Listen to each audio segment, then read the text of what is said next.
வணக்கம் மத்தோட இன்று சட்டப்பேரவை கூட்டத்தொடர். அதாவது போன சட்டமன்ற கூட்டத்திலே பார்த்தா நம்ம விஜய் அவர்களை வச்சு நிக்க வச்சு, அதாவது உட்கார வச்சு சும்மா லெஃப்ட் ரைட் அப்படின்னு சொல்லி சகுட்டுங்கன்னு வந்து அடிச்சாங்க. ஆனா நம்ம விஜய் சார் பார்த்தோன்னா நீ எவ்வளவு வேணா அடிக்கிற, நான் அப்படிதான் இருப்பேன் அப்படின்ட்டு மூஞ்செல்லாம் வாடி போய் அப்படியே எனக்கே ஒரு மாதிரி பாவமாச்சு, அழுக வந்துருச்சு. சே என்னடா இந்த மனுஷன் எப்படி இருந்த மனுஷன், அதாவது கரியர் உச்சத்தில் இருக்கும்போது சும்மா ஜாலியா பாரு பப்பு சும்மா அப்படி இப்படி சும்மா டான்ஸ் எல்லாம் பர்ஃபார்ம் பண்ணி அதுல வைக்கிற காட்சிகள்லாம் அப்படியே என்ன மாதிரி ஃபயர் விட்டு இருந்தாரு, எவ்வளவு ஜாலியான லைஃப் வந்து வாழ்ந்துட்டு இருந்தாரு. இன்னைக்கு வந்து கூட்டு வச்சு இப்படி வந்து அடிக்கிறாங்களே அப்படின்னு எனக்கே எனக்கு கண்ணீர் வந்தது. அதனால மறுபடியும் நடந்த சட்டப்பேரவை கூட்டத்தொடர்ல கண்டிப்பா விஜய் சார் வரமாட்டாரு, எப்படி வந்து ஆப்சென்ட் ஆயிடுவார். ஏன்னா வரவும் போறலாம் அடிக்கிறான், என்னத்த பண்றது, தலைவர் வந்து அப்புறம் பாடி தாங்குமா தாங்காதா அப்படின்னு பேரு எதிர்பார்ப்போட இருந்தோம். ஆனா நம்ம விஜய் சார் வந்துட்டாரு. யார கதற விடுவாங்கன்னு பார்த்தா விஜய் சார் வந்து மத்தவங்களை கதற விட்டாருவா. நம்ம CM sir Joseph Vijay sir இன்னைக்கு எப்படிலாம் வந்து கதற விட்டாருன்றது இந்த வீடியோல பார்க்கலாம். வாங்க வீடியோக்குள்ள போவோம். இன்று கூடின சட்டப்பேரவை கூட்டம் இருக்குல்ல, அதாவது ஆளுநருடன் சட்டப்பேரவை கூட்டம். பொதுவா டிஎம்கே ஆட்சியில ஆளுநரோட கூட்டம் நடந்தாவே அது பெரும் சண்டையில போக முடியும், இல்லைன்னா வந்து வாக் அவுட் அப்படின்னு தான் முடியும். ஏன்னா பல பிரச்சனைகள் பல முரண்கள். ஏன்னா வந்து அது ஒரு சங்கிய ஐடியாலஜி பிஜேபி மத்திய அரசு, இங்க பார்த்தோன்னா டிஎம்கே பார்த்தோன்னா திராவிடம் முற்போக்கு சிந்தனை உள்ள ஒரு ஐடியாலஜி. இது வந்து ரெண்டும் வந்து சிங்க் ஆகுது. எப்பவும் பார்த்தோன்னா எலியும் பூனையுமா பார்த்தோன்னா சண்டை போட்டுனே இருப்பாங்க. ஆனா இன்னைக்கு பார்த்தா என்னன்னு தெரியல, விஜய் சார் டீம் எழுதி கொடுத்தது அப்படியே இந்த ஆளுநர் பார்த்தோன்னா அரிமா வந்து வாசிக்கிறாரு, எதிர்த்து ஒரு கேள்வி கேட்கல.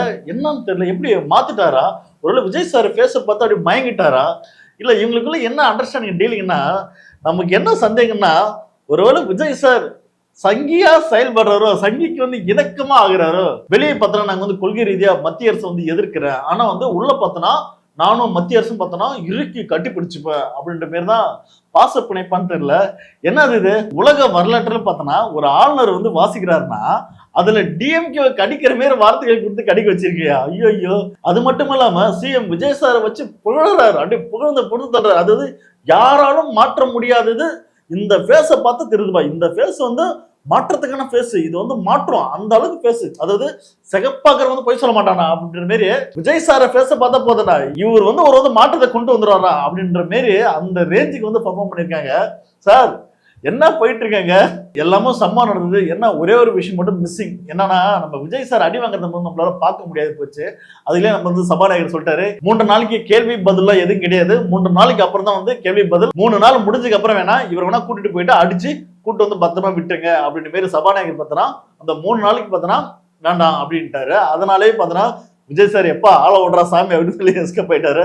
நல்ல வேலை மாட்டுல விஜய் சார் மாட்டு தான் வச்சியா இன்னும் செம்ம சூப்பரா இருந்திருக்கும். அது மட்டும் இல்லாம நம்ம உதயநிதி அவர்கள் போகும்போதே பார்த்தோன்னா சம்பவம், அதாவது பேட்ச் வாய் திறந்து பேசுங்க சிஎம் சார், வாய் திறந்து பேசுங்க, எங்க இருக்கீங்க, தமிழ்நாட்டுல வந்து எவ்வளவு செய்திகள் பார்க்கல. நேற்று மட்டும் பார்த்தோன்னா 7 பெண் சிறுமிகள் பெண் குழந்தைகள் வந்து பாலியலால் வந்து வன்புணர்வுப்பட்டு கொல்லப்பட்டிருக்காங்க, எங்க சார் இருக்கீங்க, வாய் திறந்து பேசுங்க சொல்லி போகும்போதே பார்த்தோன்னா பேட்ச் கொடுத்துட்டு கையில பலகை வச்சுன்னா போகும்போது பெரும் போராட்டமா போயிருக்காங்க. ஆனா விஜய் சார் ஆஹா வந்துட்டாங்கடா இன்னைக்கு வரும்போது எப்படி நம்மள வந்து ஒரு கை பார்க்க விட மாட்டாங்க. அதனால முன்கூடியே போயிட்டு சபாநாயகர் சொல்லி 3 நாள் வரைக்கும் யாரும் பேசக்கூடாது, கேள்வியெல்லாம் கேட்கக்கூடாதுன்னு சொல்லி எப்படின்னா என்ன காப்பாற்ற முடியாது அப்படின்னு சொல்லி கெஞ்சி கேட்டாரா தெரியல. அந்த மாரி வந்து கெஞ்சி கேட்டதால அந்த 3 நாளுக்காக தள்ளி போயிடுச்சு. என்ன ஒரு ஏமாற்றம், விஜய் சார் வந்து அங்க அடி வாங்க நம்மளால பார்க்க முடியல.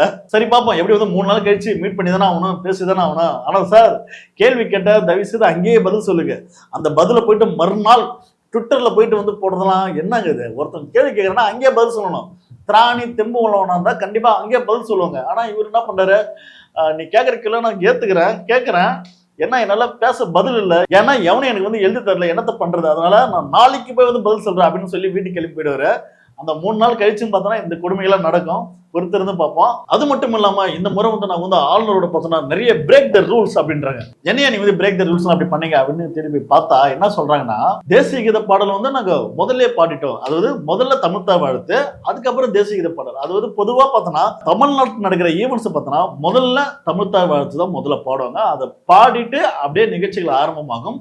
இறுதியா முடியும் போது எல்லாரும் எழுந்து நின்று தேசிய கீதத்துக்கு வந்து மரியாதை கொடுப்பாங்க. தமிழ்நாட்டுடைய வழக்கம் இதுதான். ஆனா நம்மளோட விஜய் சார் என்ன பண்றாரு, மரபை மாத்துறாரு. அதாவது ஏன் தேசிய கீதத்தை கொண்டு போய் லாஸ்டா பாட வைக்கிறீங்க, முதல்ல பாடுங்க, தமிழ்த்தாய் வாழ்த்து பாடின உடனே செகண்டா தேசிய கீதம் பாடுங்க அப்படின்னு நம்ம விஜய் சார் வந்து மரபை மாத்துறாரு. அதாவது பார்த்தோன்னா அண்ணா கலைஞர் அம்மா எம்ஜிஆர் இவங்க காலத்துல எல்லாமும் பார்த்தோன்னா இப்படிதான் பாடிட்டு இருந்தாங்க.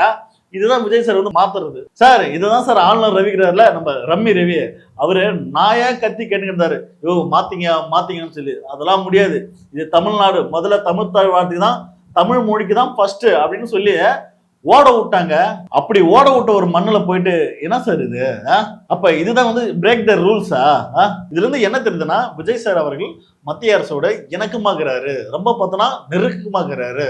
அதனால நிதிக்கெல்லாம் வரும். அது மட்டும் இல்லாம மத்திய அரசோட கொள்கையிலும் பார்த்தோன்னா விஜய் மூலமா செயல்படுத்தப்படும் அப்படின்ற ஒரு ஓப்பனிங் கேட்ட தான் இருக்கு. இதுல இருந்து அதுதான் தெளிவு, வேற எதுவுமே கிடையாது. விஜய் சார் பதவி ஏற்கும் போதே ஒரு ஆளுநர் சொன்னாருன்ட்டு தமிழ்த்தா வாழ்த்து வந்து நீங்க 3வது பாடம் வச்சுக்க. அப்பவே வந்து தமிழ்நாட்டு மக்கள்லாம் காரி துப்புனாங்க. சார் உங்களுக்கெல்லாம் நாங்களாம் ஏன் ஓட்டு போட்டு சொல்லி வெக்கப்படுறேன், வேதனைப்படுறேன். ஒரு தமிழ்த்தாய் வாழ்த்து, ஒரு தமிழ்த்தாய் வார்த்தை வந்து 3வது ஒருத்தன் பாட சொல்றானா நீங்களாம் கேட்கலாமா?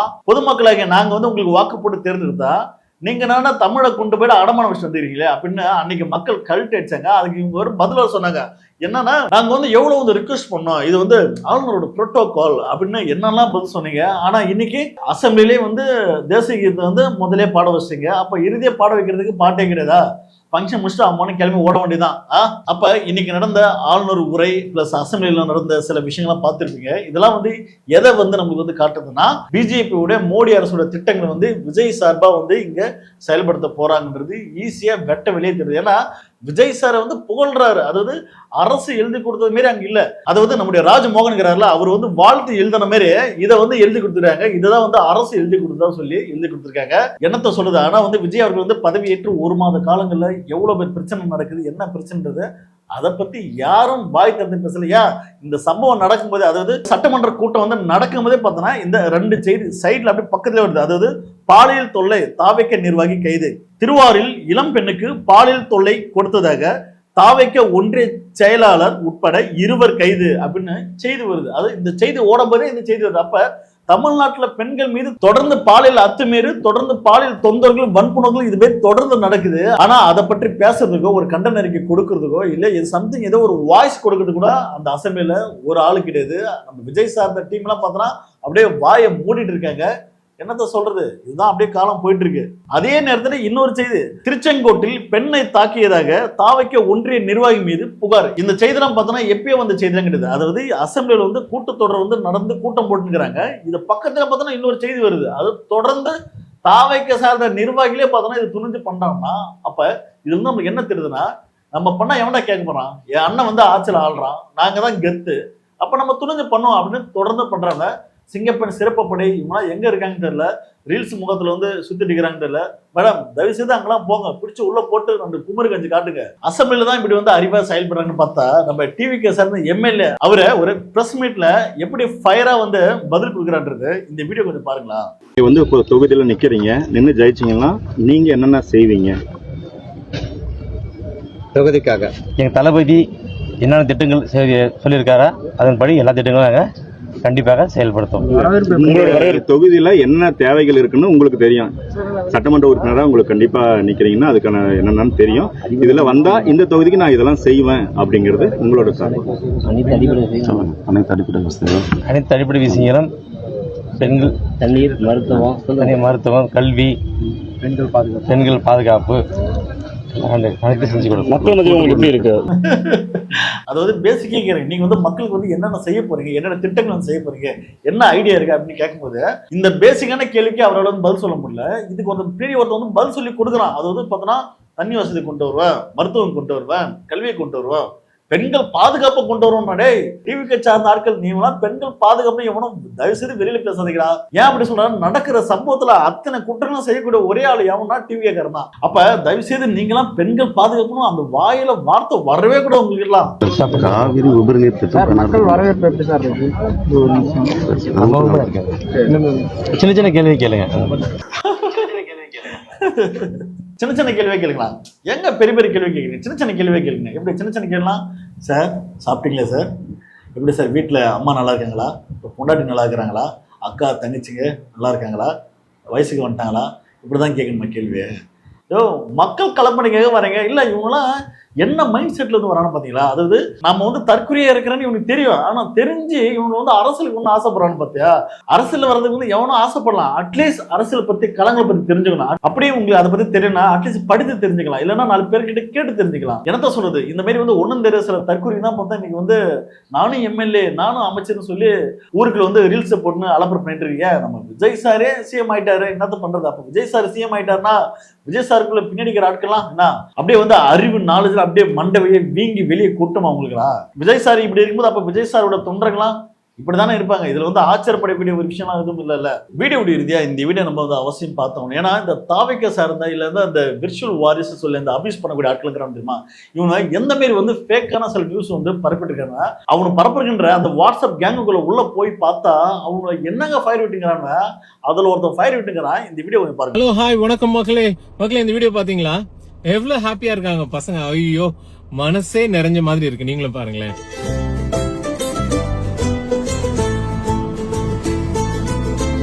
கவர்மெண்ட் ஸ்கூல்ல இருக்கிற நம்ம குழந்தைங்களுக்கு எல்லாம் நார்மல் சைக்கிள் இல்லாம BTM hero cycles, the stylish and more reliable cycles பசங்க எல்லாம் அவ்வளோ ஜாலியா எடுத்துட்டு போறாங்க.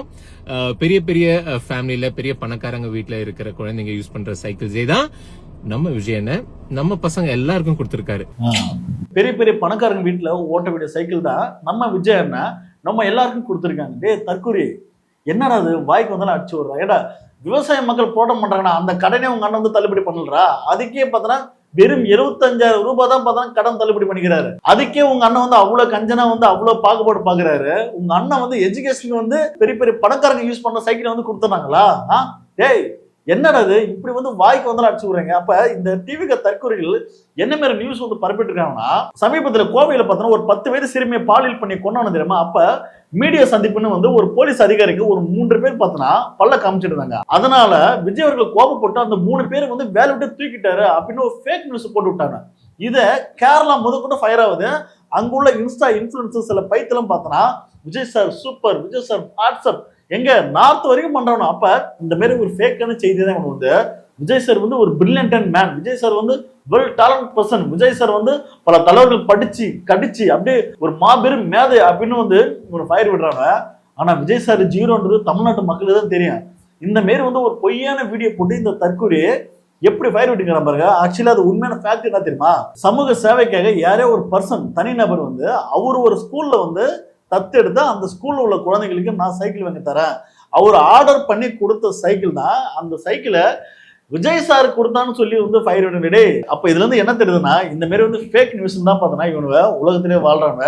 ஏற்கனவே பார்த்தோன்னா டிஎம்கே பண்ண சாதனைகள்லாம் எங்க அண்ணன் தான் பண்ணான்னு சொல்லி இப்போ ஸ்டிக்கர் ஒட்டிக்கிறாங்க. பத்தாவதுக்கு இது போன்ற தற்கொலைகள்லாம் பார்த்தோன்னா இந்த மாதிரி வந்து வீடியோ போட்டுக்குதுங்க.